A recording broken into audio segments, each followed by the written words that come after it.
Greetings, mathematicians. For today's lesson, you need a lot of small items, like Legos, cubes, or beads. You also need a recording sheet. Let's get started.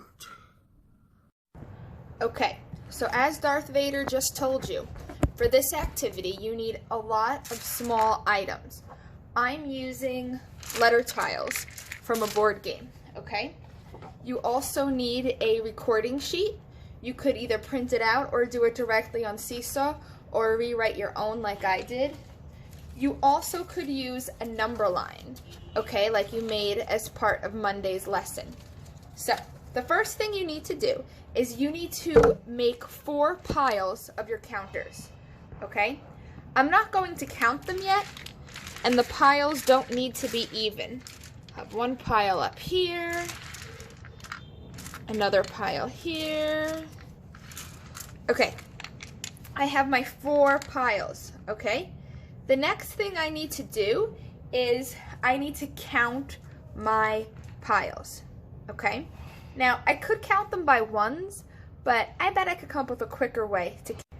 I'm sure that you can come up with a quicker, more efficient way than counting by ones, okay? So I have my 4 piles.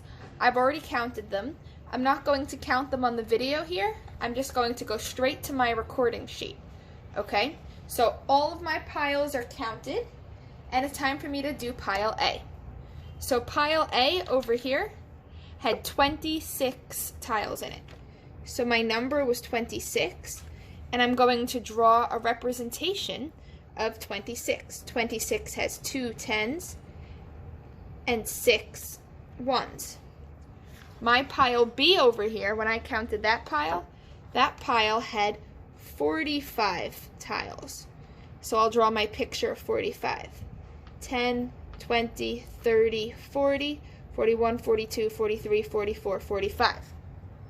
My pile C over here had 44 tiles. Okay?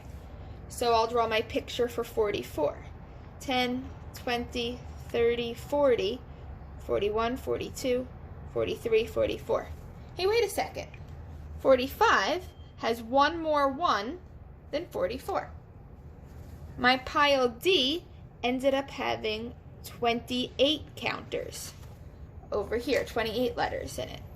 So for 28, I have 10, 20, 21, 22, 23, 24, 25, 26, 27, 28. Okay? So now I filled out how many of my items I have in each pile, and I drew the picture. The next step is to find these items on a number line. Using a number line helps us see how numbers relate to other numbers, okay? It helps us see where they are and helps us compare them. So let's see, 26. I have my 10, 20, here it is.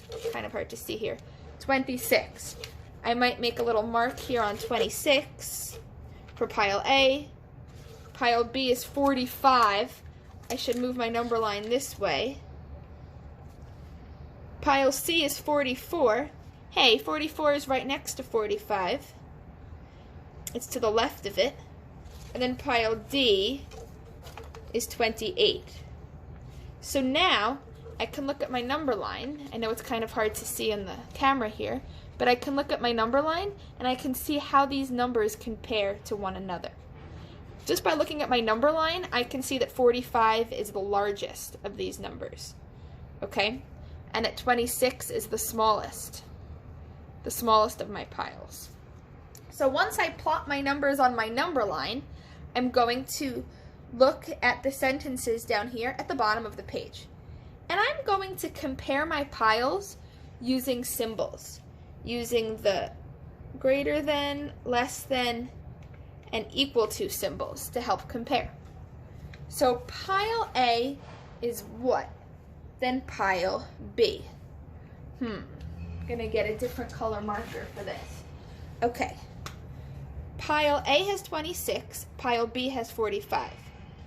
Pile A is less than pile B, right? Because pile A has 26 and pile B had 45.